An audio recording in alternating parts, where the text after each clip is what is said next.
জয় বাংলা ফিল্মসের ব্যানারে এবং নয়নরাজের প্রযোজনায় মুক্তি পেল কালিয়াচক চ্যাপ্টার 1। গত 2 আগস্ট শুক্রবার শহর কলকাতায় হয়ে গেল গ্র্যান্ড প্রিমিয়ার। পরিচালক রাজুল মুখার্জির ছবি কালিয়াচক চ্যাপ্টার 1 দর্শকদের মন জয় করতে পারবে বলেই আশাবাদী ছবির সাথে যুক্ত থাকা কলাকুশলীরা।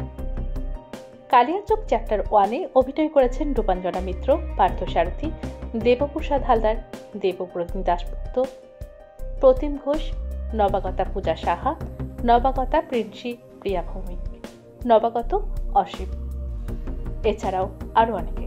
যুগের পর যুগ ধরে নারী সম্মানকে ধূলিসাৎ করে কুকীর্তির ঘৃণ্য ব্যবসা করে আসছে কিছু শ্রেণীর মানুষ। তেমনই এক কাহিনীর প্রেক্ষাপটে মূল চরিত্র আশিক আহমেদ। মালদা জেলার অভ্যন্তরে অবস্থিত কালিয়াচকের শান্ত অথচ রহস্যময় গ্রামে বাস করে আশিক আহমেদ খোলা আকাশের মতো বিশাল স্বপ্ন নিয়ে বাঁচতে চায় এই উজ্জ্বল ছাত্র। কিন্তু আপাত দৃষ্টিতে সিধে জীবনের নিচে লুকিয়ে থাকে প্রতারণা এবং হতাশার এক অন্ধকার জগৎ। ছেলেটির মধ্যবিত্ত বেকার জীবন কাটে টাকা শোধে আর প্রত্যাখ্যিত প্রেমের প্রতিশোধে। তার 6 জনের পরিবার। সুখী কিনা বোঝা দেয় পারিবারিক ব্যবসায় যখন চোরাই অস্ত্র এবং মোবাইল বাজার। এহানো উপার্জনের টাকায় সমৃদ্ধি আসলেও সুখ সুনিশ্চিত হওয়া এক প্রকার অসম্ভব। এই আঁধার জগতে তারই নিজের বাপ দাদার ষড়যন্ত্রে বলির শিকার হয়ে ঘৃণ্যভাবে তলিয়ে যায় তার সবচেয়ে কাছের স্নেহের ছোট বোন। ক্রোধে জর্জরিত ব্যক্তিগত মর্মান্তিক কিছু ঘটনা চক্রে সে জড়িয়ে পড়ে ডার্ক ওয়েব আর্মস ডিলিংয়ের চক্রান্তকারী গভীর ঘেরাটোপে। অপরাধের ছায়ার কলঙ্কিত হয়ে যায় তার একসময়ের প্রতিশোধীশীল ভবিষ্যৎ। পারিবারিক কলহ এবং অপূর্ণ সম্ভাবনার শ্বাসরুদ্ধকর চাপের সাথে লড়াই করে ধ্বংসাত্মক কাজের পরে আশিকের একসময়ে সরল জীবন বিশৃঙ্খল হয়ে যায় তাকে ঘিরে থাকা মিথ্যার জালে। পরতে পরতে রোমহর্ষক রহস্যের কাহিনী এগোতেই থাকে। আশিক নিজেকে ঝড়ের কেন্দ্রে খুঁজে পায়। আশিক কি অতীতের মুখোমুখি হতে বাধ্য হয়? সত্যি কি আইনের চোখে শাস্তি পাবে? আশিক হবে কি তার পরিবারের মর্মান্তিক মৃত্যুর পেছনে সত্যি উদ্ঘাটন?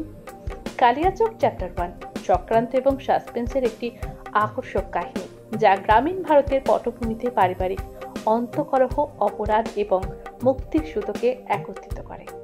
এক গায়ে কাটা দেওয়া সত্য ঘটনার দ্বারা অনুপ্রাণিত এই কাহিনীর মানব প্রকৃতির গভীরতা এবং প্রতিকূলতার মুখে ন্যায় বিচারের জন্য দীর্ঘস্থায়ী সংগ্রামের গল্প।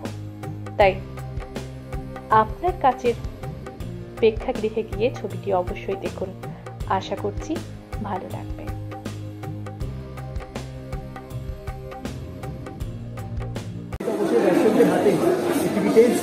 একটু টেনশন হচ্ছে, তবে যেটা হবে খুব ভালো হবে, কেননা আমরা জানি স্টোরিটা ভীষণ স্ট্রং। তো আমরা প্রচণ্ড আশাবাদী মুভিটা খুব ভালো হবে, খুব ভালো হবে। আর খুব ভালো সাড়াও আমরা পেয়েছি কালিয়াচক থেকে, মালদা থেকে ভীষণ ভালো সাড়া পেয়েছি। খুব ভালো হবে। আর যারা যারা এখন আমাদের মুভিটা দেখেনি প্রত্যেকেই বলবো মুভিটা দেখুন। একটা সত্য ঘটনা এখানে তুলে ধরা হয়েছে, কিছুটা সত্য ঘটনাকে আমরা নিয়ে এখানে কাজ করেছি। তো খুবই ভালো লাগবে, খুবই ভালো লাগবে।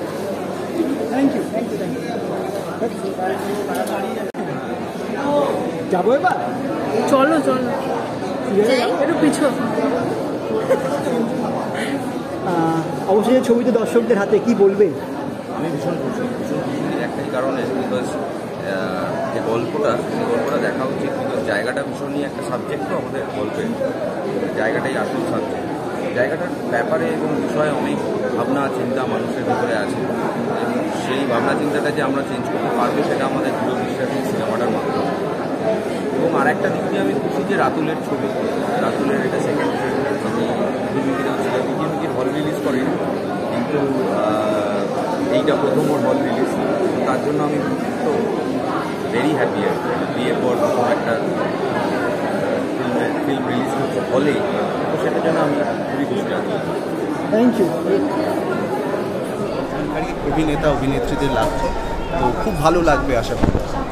একদম ফ্রেশ মুখ কোনো ইনহিবিশনস ছাড়া আপনারা দেখুন, ভালো লাগবে। একটা ভালো ছবি, তার ঘিতে কিন্তু একটা অদ্ভুত বার্তা আছে আমাদের সমাজের জন্য, যেটা মালদার ছেলেরাই, আমাদের পুরো এখানকার মালদা থেকে অনেকজন আছেন, সবাই আজকে যুব সমাজকে একটা বার্তা দিতে চেয়েছেন তাদের মতন করে। আমরা মানে ডিরেক্টর সাহেব দাঁড়িয়ে আছেন, তিনি চেষ্টা করেছেন, আজকে আমি জাস্ট ওনার পাশে আছি।